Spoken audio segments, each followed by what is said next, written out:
আজ সকালবেলা দিলীপ ঘোষ ইকো পার্কে সাংবাদিকদের মুখোমুখি হয়ে কি বললেন তা শুনে নেব। তিনি বললেন মমতা বন্দ্যোপাধ্যায় এসআই নিয়ে নানা বক্তব্য, এছাড়াও আজকে থেকে মাধ্যমিক পরীক্ষার শুভ সূচনা হচ্ছে, সেটা নিয়ে পরীক্ষার্থীদের অভ্যর্থনা জানালেন তিনি।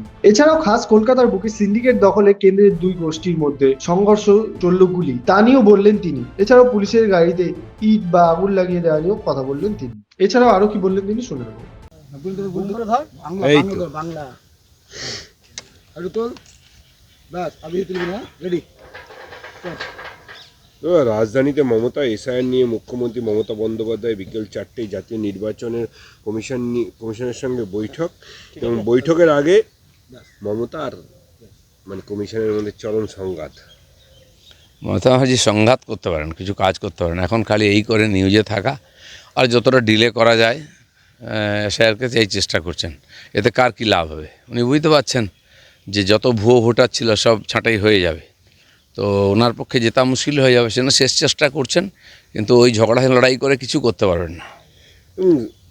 এসআইআর নিয়ে যখন বৈঠক হচ্ছে তিনি তখন সুপ্রিম কোর্টে চলে গেলেন। এসআইআর নিয়ে ভারতীয় জাতীয় নির্বাচন কমিশন এবং রাজ্যের মুখ্য নির্বাচনের কমিশনের বিরুদ্ধে মামলাও দায়ের করলেন। আবার একধারে বৈঠক করছেন, একধারে মামলা করছেন, এটা কি? যে কোনোভাবে ওনাটাকে লটকাবার চেষ্টা করছেন যাতে দেরি হয়, ডিলে হয়।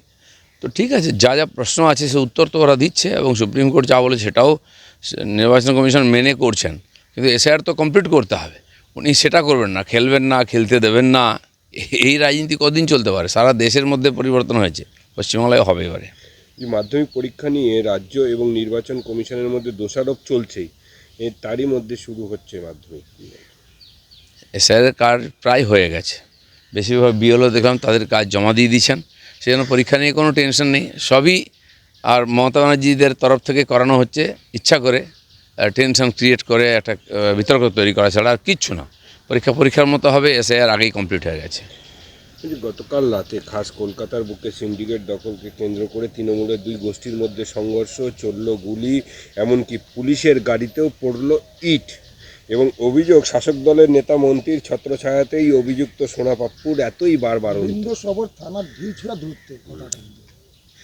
দেখুন, পশ্চিমবাংলায় এই গোষ্ঠী সংঘর্ষ, সিন্ডিকেট রাজ, মাফিয়া রাজ, মারপিট, গুলি বন্দুক নতুন কিছু না। পুলিশ প্রত্যেকটা এই গুন্ডাদেরকে চেনে, আর তাদের সঙ্গে এদের স্বার্থ জড়িয়ে আছে। পুরো পার্টিটা এদের উপরে দাঁড়িয়ে আছে, সরকার এদের উপরে দাঁড়িয়ে আছে। পুলিশ প্রশাসনের কাজ হচ্ছে এইসব তোলাবাজি করা আর তোলাবাজিদেরকে আটকানো, সামলানো, তাদের গায়ে যেন ঢিল না পড়ে। তো পুলিশকে মাঝে মধ্যে ঢিল খেতে হয়। এটা মোটামুটি একটা শেষ পর্যায়ে চলে এসছে, টিএমসির বিসর্জনের সময় এসে গেছে। চলো।